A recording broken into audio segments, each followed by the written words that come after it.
పంచేది ఉండే. అప్పుడు మహిళా సంఘాలకు ఏమిచ్చిండు, కమిషన్ ఇచ్చింది. భవిష్యత్తులో కూడా మహిళా సంఘాల కమిషన్ ఇస్తాం, పెన్షన్ ఇంటికి పోయే ఇవ్వాలి. ఎందుకంటే ఆ ముసలోళ్ళు ఉంటారు, బ్యాంకుల పొట్టు తిరుగు సాధ్యం పని కాదు కాబట్టి పెన్షన్ కూడా ఇంటికే తెచ్చిస్తారు. ఇక విద్యార్థుల గురించి డిగ్రీ ఆ పై చదువు చదివిన పిల్లలందరికీ నెలకు 3,000 చొప్పున పాకెట్ మనీ ఇస్తారు ప్రభుత్వ ఉద్యోగం వచ్చే వరకు. మరి ప్రభుత్వ ఉద్యోగాలు 1,16,000 ఉన్నాయి. ప్రభుత్వం 50,000 ఒకసారి 50,000 ఒకసారి 2 సంవత్సరాలు నింపుతామనే ప్రకటన చేస్తుంది. కాబట్టి అప్పటి వరకు ప్యాకెట్ మనీ కింద కట్టుకున్న దానికి ఇస్తారు. ఇదివరకు ఇందిరా మిల్లప్పుడు 1,00,000 రూపాయలు ఇచ్చినామా లేదా? కట్టుకున్న వాళ్ళకి ఇస్తున్నాం. అట్లనే కొందరు కట్టుకోలు ఆగిపోయినా నేను జవాబు చెప్తాను. నేనేమంటున్నా 5 లక్షల రూపాయల పథకాన్ని పెట్టినా ఇది అందరికీ వర్తిస్తుంది తల్లి. అట్లనే ఇందిరా మిల్లల్లో మేమున్నప్పుడు ఇందిరా మిల్లు వచ్చినాయి కావచ్చు, అప్పుడు 1,00,000 రూపాయలు తీసుకున్నారు వాళ్ళు. వాళ్ళకు కూడా చెప్పండి 2 లక్షల రూపాయలు ఇస్తాం, వాళ్ళు వంట రూమ్ కట్టుకోవాల్సిన అవసరం ఉంటుంది.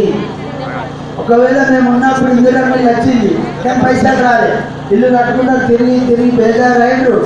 ఇక తిరిగిన ఇంటికి 7 కిలోలు చెప్పున సన్న బియ్యం ఇస్తారమ్మా, అందరికీ సన్న బియ్యం ఇస్తారు. ఈ సన్న బియ్యంలో ఎస్సీ ఎస్టీలు ఉంటే అది ఉచితంగానే బియ్యం ఇవ్వబడుతుందనే మాట కూడా చెప్తా ఉన్నాం.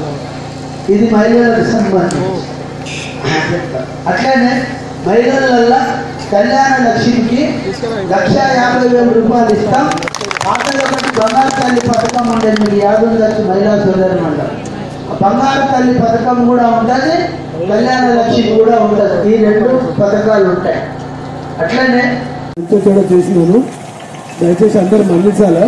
నాకు వ్యక్తిగతంగా ఎవరి మీద అది లేదు, కానీ నాకు వేసు సాక్షిగా మీరు అందరు ఇక్కడ ఉన్నారు కాబట్టి నేను చెప్తున్నా. నేను ఆరపల్లి మోహన్ దగ్గర 10 లక్షలు తీసుకున్నాను ఆరోపణ, ఈ దేవుని సాక్షిగా రూపాయి తీసుకోలేదని చెప్తున్నా. ఆరోపణ చేస్తే అవి వారికే వర్తిస్తాయి. దయచేసి ఆయన పెద్ద ఆయనే, నేను ఆ పార్ట్నర్ 2 ఏళ్ళు ఆయన పడి ఉన్నాం. మనం వ్యక్తిగత ఆరోపణలకు తావులేదు కాబట్టి నేను చెప్తున్నా. నేను చిన్న గ్రామస్థాయి నాయకుడిని. నేను ఈ గ్రామానికి ఏం చేసినా ఏం చేయలేదు ఈ గ్రామస్తులకు తెలుసు.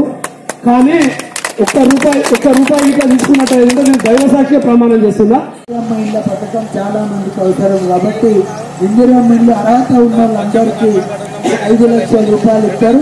ఎస్సీ ఎస్టీలు అయితే 6 లక్షల రూపాయలు ఇస్తారు. పెన్షన్ కూడా అందరికీ వర్తిస్తుంది. కాబట్టి ఈ ప్రాంత వాసులందరూ కాంగ్రెస్ పార్టీని బలపరచండి. కాంగ్రెస్ పార్టీ అభ్యర్థి అయిన నాకు మీరు 7 తారీఖున చేతి గుర్తు ఓటు వేసి నన్ను ఆశీర్వదించండి. తప్పక ఈ కార్యక్రమాలన్నీ జరుగుతాయన్న మాట మరొకసారి చెప్తూ మీరందరూ నన్ను ఆశీర్వదించమని కోరుతాను.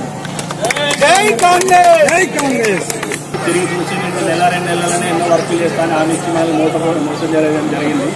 కాబట్టి ఇప్పటికైనా ప్రజలకు చేరుకొని చేతి గుర్తుపై మోహనాన్న ఓటేసి భారీ మెజారిటీతో గెలిపించి మనం పనులు చేయించుకున్నాం.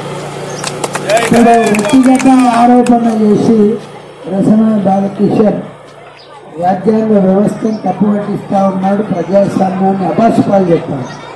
మరి స్వామిరెడ్డి గారు కాంగ్రెస్ చేస్తే 10 లక్షలు తీసుకున్నాడు. మరి ఆయన టీఆర్ఎస్లో చేసిన నేను అలా ఆరోపణ చేసిన కాంగ్రెస్ మీద చేయలేదు. పార్టీ మారటం అనేది వ్యక్తులను పట్టుంటాయి. ఇదే రసమయ బాలకృష్ణ 2009లో కేసీఆర్ను అమ్మనా బుద్ధించాడు, ఇట్టని మాటలా ఇచ్చాడు. ఏదో పాట పాడింది అతను, లింగమా ఓ లింగమా నిన్ను నమ్ముకుంటే అని కేసీఆర్ను అమ్మనా బుద్ధించాడు. మరి 2014లో మళ్ళీ ఆయన పోయి కేసీఆర్ కాళ్ళు పెట్టాడు, దేవుడు అయిపోయాడు. మరి దానికి ఎవరు బాధ్యులు? కాబట్టి పార్టీలు మారటం లేదా పార్టీ విషయాలు అనేది పెరగడం తగ్గడం అనేది ఆ వ్యక్తి ఇష్టాన్ని బట్టి, ప్రాంతాన్ని బట్టి, పరిస్థితులను బట్టి ఉంటాయి. హలో, అందరికీ నమస్కారం. ఈ వీడియో చూసే ముందు మా యూట్యూబ్ ఛానల్ కి సబ్స్క్రైబ్ చేయండి.